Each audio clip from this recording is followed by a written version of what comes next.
प्रिय छात्राः सुप्रभातम्। इदानीम् अहम् अष्टमकक्ष्यायाः अनुवादः इति पाठं पाठयामि। अनुवादः इत्युक्ते ಭಾಷಾಂತರಂ. ಒಂದು ಭಾಷೆಯಲ್ಲಿರುವ ವಾಕ್ಯಗಳನ್ನು ಅಥವಾ ಶಬ್ದಗಳನ್ನು ಇನ್ನೊಂದು ಭಾಷೆಗೆ ಅನುವಾದಿಸುವುದು ಅಥವಾ ಭಾಷಾಂತರಿಸುವುದು. ಈ ಪಾಠದಲ್ಲಿ ಸಂಸ್ಕೃತದಲ್ಲಿರುವ ವಾಕ್ಯಗಳನ್ನು ಕನ್ನಡ ಭಾಷೆಗೂ, ಕನ್ನಡ ಭಾಷೆಯಲ್ಲಿರುವ ವಾಕ್ಯಗಳನ್ನು ಸಂಸ್ಕೃತ ಭಾಷೆಗೂ ಅನುವಾದಿಸೋಣ. ಪಶ್ಯಂತು ಛಾತ್ರಾಃ, ಈ ಕೆಳಗಿನ ವಾಕ್ಯಗಳನ್ನು ಸಂಸ್ಕೃತ ಭಾಷೆಗೆ ಅನುವಾದಿಸಿರಿ.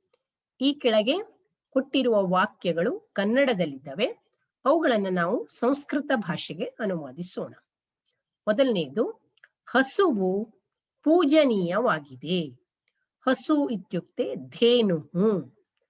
ಪೂಜನೀಯವಾಗಿದೆ, ಪೂಜನೀಯ ಅಸ್ತಿ.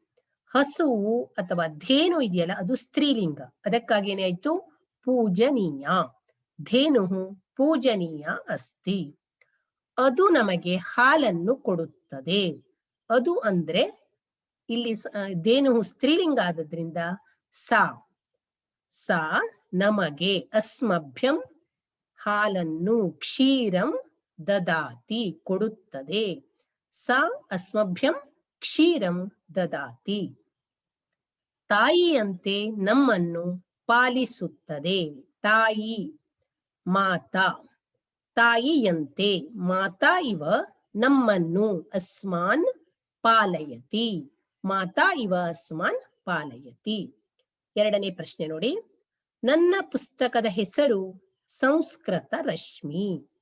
ನನ್ನ ಪುಸ್ತಕದ ಹೆಸರು, ಮಮ ಪುಸ್ತಕಸ್ಯ ನಾಮ ಸಂಸ್ಕೃತ ರಶ್ಮಿ. ಸಂಸ್ಕೃತ ರಶ್ಮಿ. ಇದರಲ್ಲಿ ಅಸ್ಮಿನ್ ಒಳ್ಳೆಯ ಕಥೆಗಳಿವೆ. ಉತ್ತಮಾಹ ಕಥಾಹ ಸಂತಿ. ಕಥಾ ಸ್ತ್ರೀಲಿಂಗ, ಕಥಾ ಕಥೆ, ಕಥಾಹ ಕಥೆಗಳು, ಅದಕ್ಕಾಗಿ ಏನಾಯ್ತು ಉತ್ತಮಾಹ ಕಥಾಹ ಸಂತಿ. ಮಧುರವಾದ ಪದ್ಯಗಳು ಇವೆ. ಮಧುರಾಣಿ ಪದ್ಯಾನಿ ಅಪಿ ಸಂತಿ. ಪದ್ಯಂ ನಪುಂಸಕಲಿಂಗ, ಪದ್ಯಗಳು ಪದ್ಯಾನಿ, ಅದಕ್ಕಾಗಿ ಏನಾಯ್ತು ಮಧುರಾಣಿ ಪದ್ಯಾನಿ ಅಪಿ ಸಂತಿ. ಮಮ ಪುಸ್ತಕಸ್ಯ ನಾಮ ಸಂಸ್ಕೃತ ರಶ್ಮಿ. ಅಸ್ಮಿನ್ ಉತ್ತಮಾಹ ಕಥಾಹ ಸಂತಿ. ಮಧುರಾಣಿ ಪದ್ಯಾನಿ ಅಪಿ ಸಂತಿ. ಮೂರನೇದು ನೋಡಿ. ದೀಪಾವಳಿ ಹಬ್ಬವನ್ನು ಆಶ್ವಯುಜ ಮಾಸದಲ್ಲಿ ಆಚರಿಸಲಾಗುತ್ತದೆ. ದೀಪಾವಳಿ ಪರ್ವ. ದೀಪಾವಳಿ ಹಬ್ಬವನ್ನು ದೀಪಾವಳಿ ಪರ್ವ, ಅದು ಪರ್ವನ್ ಶಬ್ದ ನಪುಂಸಕಲಿಂಗ ಶಬ್ದ. ಪರ್ವ ಪರ್ವಣಿ ಪರ್ವಾಣಿ ಆಗ್ತದೆ, ಅದಕ್ಕಾಗಿ ದೀಪಾವಳಿ ಪರ್ವ ಆಶ್ವಯುಜ ಮಾಸೆ.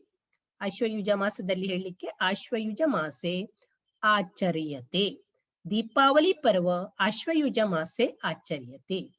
ಬಾಲಕ ಬಾಲಕಿಯರು, ಬಾಲಕ ಬಾಲಿಕಾಶ್ಚ ನೂತನ ವಸ್ತ್ರಗಳನ್ನು, ನೂತನ ವಸ್ತ್ರಾಣಿ ಧರಿಸುತ್ತಾರೆ. ಧರಂತಿ. ಬಾಲಕ ಬಾಲಿಕಾಶ್ಚ ನೂತನ ವಸ್ತ್ರಾಣಿ ಧರಂತಿ. ನಾಲ್ಕನೇದು, ಸಂಸ್ಕೃತ ಭಾಷೆಯು ಅತ್ಯಂತ ಸರಳವೂ ಸುಲಭವೂ ಮತ್ತು ಮಧುರವೂ ಆಗಿದೆ. ಸಂಸ್ಕೃತ ಭಾಷೆಯು, ಸಂಸ್ಕೃತ ಭಾಷಾ, ಭಾಷಾ ಸ್ತ್ರೀಲಿಂಗ, ಅದಕ್ಕಾಗಿ ಏನಾಯ್ತು ಸಂಸ್ಕೃತ ಭಾಷಾ ಅತ್ಯಂತ ಸರಳವು, ಅತೀವ ಸರಳ, ಅತ್ಯಂತ ಸರಳ ಅಪಿ ಯುಕ್ತಂ, ಅತೀವ ಸರಳ. ಸುಲಭವು ಸುಲಭ, ಮಧುರವು ಮಧುರ ಚ ಅಸ್ತಿ.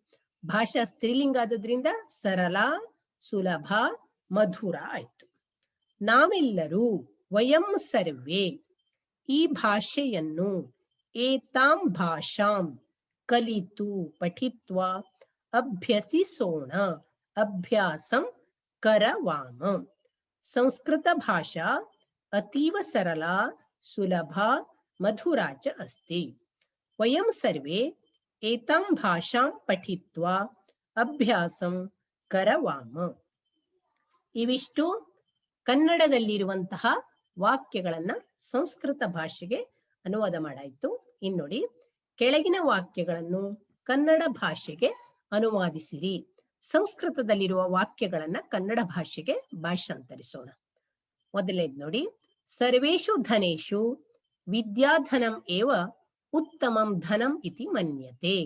ಸರ್ವೇಷು ಧನೇಷು ಎಲ್ಲಾ ಸಂಪತ್ತುಗಳಲ್ಲಿ, ವಿದ್ಯಾಧನಂ ಏವ ವಿದ್ಯಾ ಸಂಪತ್ತೇ ಉತ್ತಮವಾದ ಸಂಪತ್ತೆಂದು ತಿಳಿಯಲಾಗುತ್ತದೆ.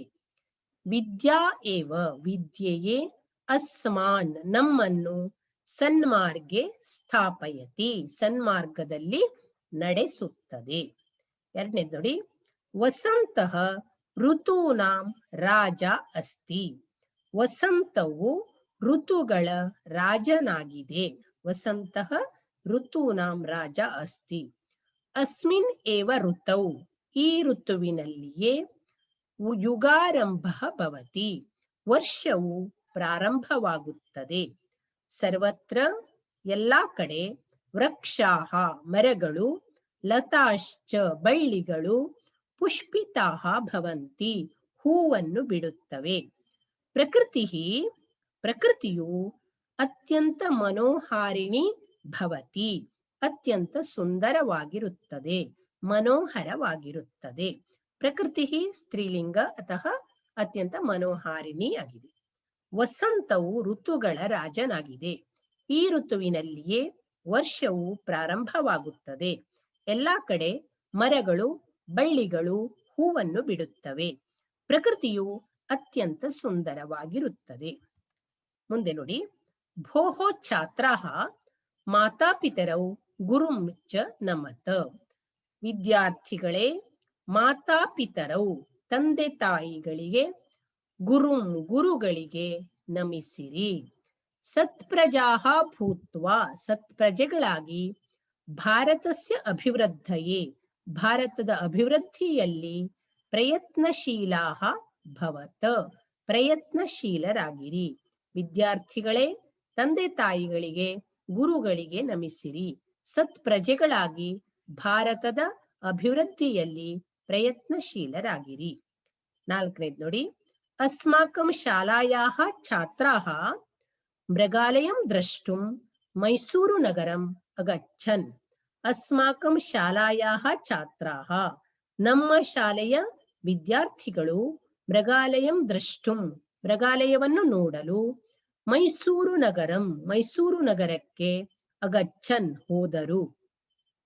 ತೇ ಅವರು, ತತ್ರ ಅಲ್ಲಿ, ಗಜಾನ್ ಆನೆಗಳನ್ನು, ವ್ಯಾಘ್ರಾನ್ ಹುಲಿಗಳನ್ನು, ಭಲ್ಲೂಕಾನ್ ಕರಡಿಗಳನ್ನು, ಮಯೂರಾನ್ ನವಿಲುಗಳನ್ನು, ಸರ್ಪಾನ್ ಸರ್ಪಗಳನ್ನು, ಹಂಸಾನ್ ಚ ಹಾಗೂ ಹಂಸಗಳನ್ನು ನೋಡಿದರು.